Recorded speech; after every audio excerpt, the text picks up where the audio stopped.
Assalamualaikum warahmatullahi wabarakatuh. Perkenalkan, nama saya Ameliana Sembiring dari jurusan Akuntansi Syariah semester 2 kelas A dengan NPM 19510300018.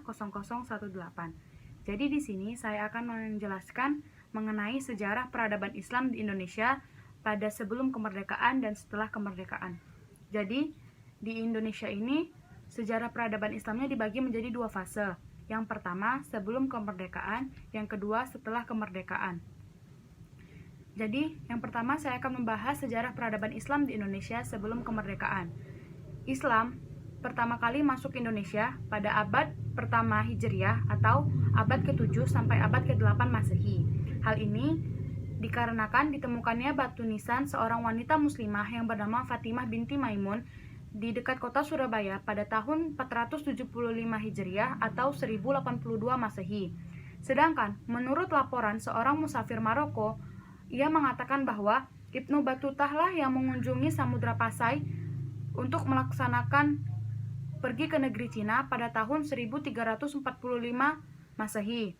Agama Islam yang bermazhab Syafi'i telah menetap di sana selama beberapa abad.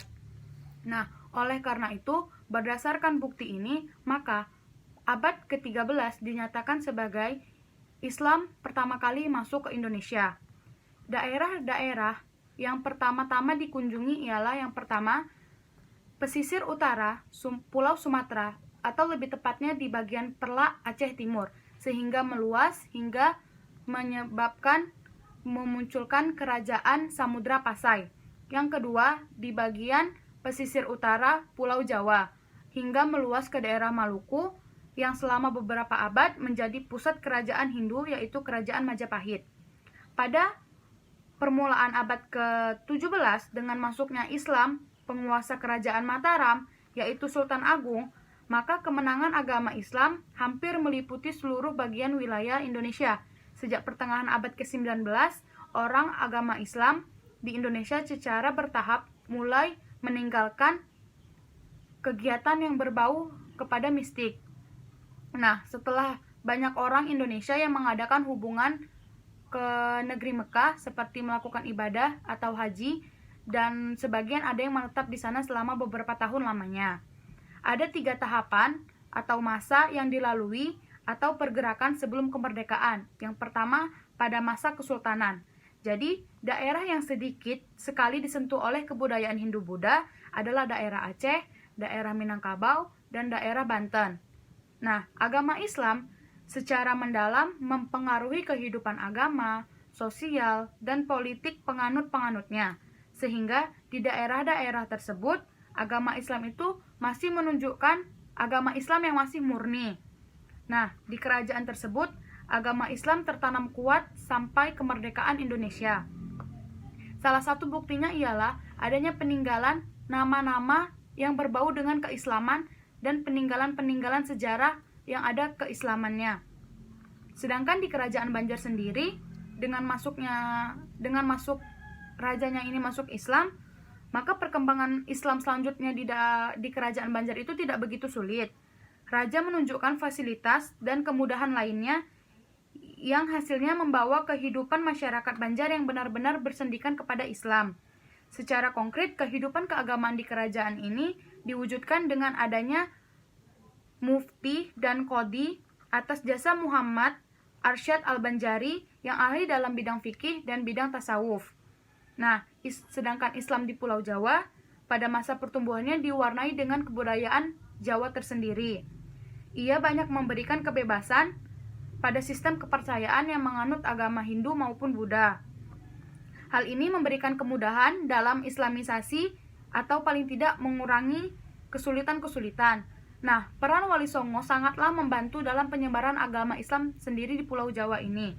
Sedangkan menurut buku Babad Diponegoro yang dikutip oleh Ruslan Abdul Ghani, dikabarkan bahwa Prabu Kertawijaya, penguasa terakhir kerajaan Majapahit, setelah mendengar penjelasan dari Sunan Ampel dan Sunan Giri yang mengajarkan bahwa agama Islam dan agama Hindu maupun Buddha itu sama, tetapi cara beribadahnya yang berbeda. Nah, oleh karena itu ia tidak melarang masyarakatnya atau rakyatnya untuk memeluk agama baru atau agama Islam. tetapi harus karena diri sendiri, karena kesadaran, tidak ada paksaan, dan karena keyakinan. Yang kedua, pada masa penjajahan. Jadi, dengan datangnya para pedagang dari barat ke Indonesia yang berbeda wataknya dengan para pedagang Arab, para pedagang Persia, para pedagang India yang beragama Islam, sedangkan kaum pedagang barat yang beragama Kristen melakukan misinya dengan kekerasan dengan cara berdagang persenjataan tajam, sedangkan persenjataan mereka itu lebih maju daripada persenjataan di Indonesia. Nah, tujuan mereka adalah untuk menjalin hubungan perdagangan karena di Indonesia ini kaya akan rempah-rempah. Selanjutnya, mereka akan memonopoli perdagangan tersebut. Pada tahun 1808, pemerintah Belanda mengeluarkan instruksi kepada para bupati agar urusan agama tidak diganggu, dan pemuka-pemuka agama dibiarkan untuk memutuskan perkara-perkara di bidang perkawinan dan di bidang kewarisan. Nah, pada tahun 1820 dibuatlah Starbuck untuk mempertegaskan instruksi ini. Kemudian pada tahun 1867 campur tangan mereka ini lebih tampak lagi. Nah, dengan adanya instruksi kepada para bupati dan wedana untuk mengawasi ulama agar tidak mencampuri urusan mereka. Nah, adapun para ulama ini hanya boleh untuk mengurusi perwalian, pewarisan, perwakafan, dan perkawinan.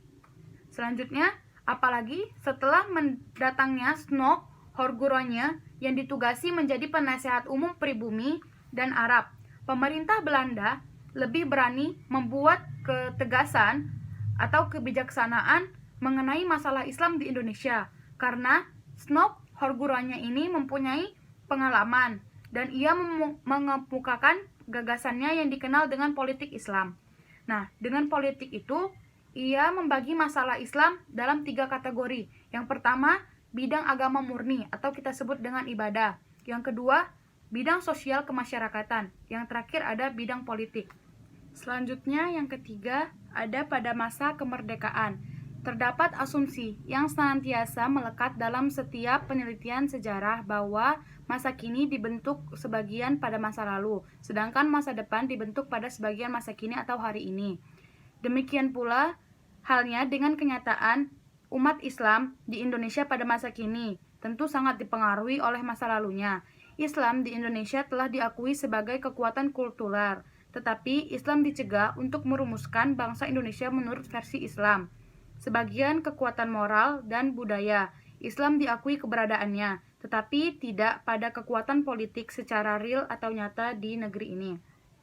Seperti halnya pada penjajahan Belanda, sesuai dengan pendapat Snok Horguronya, Islam sebagai kekuatan ibadah perlu diberi kebebasan, namun sebagai kekuatan politik tidak dikasih kebebasan atau dibatasi. Nah, perkembangan selanjutnya pada masa Orde Lama, Islam telah diberi tempat tertentu dalam konfigurasi, bentuk atau wujud yang paradoks, terutama dalam dunia politik. Sedangkan pada masa Orde Baru, tampaknya Islam diakui hanya sebagai landasan moral bagi pembangunan bangsa dan negara. Nah, selanjutnya saya akan membahas tentang yang kedua, sesudah kemerdekaan. Jadi, sesudah kemerdekaan ini dibagi ada 2 juga. Yang pertama pra-kemerdekaan, yang kedua pasca kemerdekaan. Yang pra-kemerdekaan, ajaran Islam pada hakikatnya terlalu didamis untuk dapat dijinakkan begitu saja. Berdasarkan pengalaman melawan penjajah yang tidak mungkin dilakukan secara fisik, nah, tetapi harus melalui pemikiran-pemikiran dan kekuatan organisasi. Nah, ada beberapa organisasi. Yang pertama, Budi Utomo, Syarikat Islam, Muhammadiyah, Nahdlatul Ulama atau kita sebut dengan NU, Partai Komunis Indonesia, Taman Siswa, Partai Nasional Indonesia.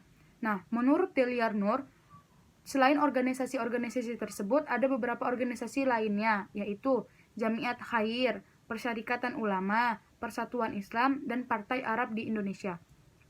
Organisasi pembaharu terpenting di kalangan organisasi tersebut adalah Muhammadiyah yang didirikan oleh Kiai Haji Ahmad Dahlan dan Nahdlatul Ulama atau NU yang dipopulari oleh Kiai Haji Hasyim Asy'ari. Untuk mempersatukan pemikiran guna menghadapi kaum penjajah, Maka Muhammadiyah dan Nahdlatul Ulama bersama-sama menjadi sponsor pembentukan suatu federasi Islam yang baru yang disebut Majelis Islam ala Indonesia atau yang disingkat MIAI, yang didirikan di Surabaya pada tahun 1937.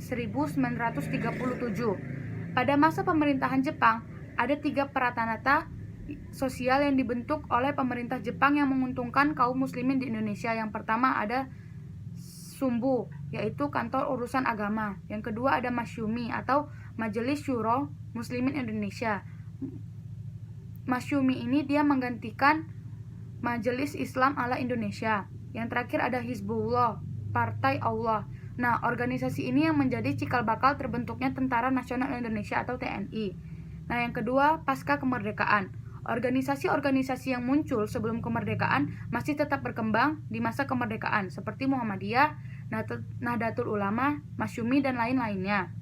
Namun ada gerakan-gerakan Islam yang muncul sesudah tahun 1945 sampai akhir Orde Lama. Gerakan ini adalah D1 atau T2 yang berusaha dengan kekerasan untuk merealisasikan cita-cita negara Islam di Indonesia.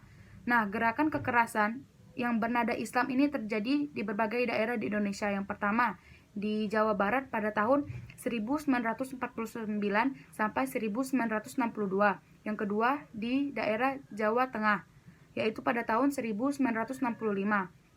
Yang ketiga di Sulawesi, yang berakhir pada tahun 1965.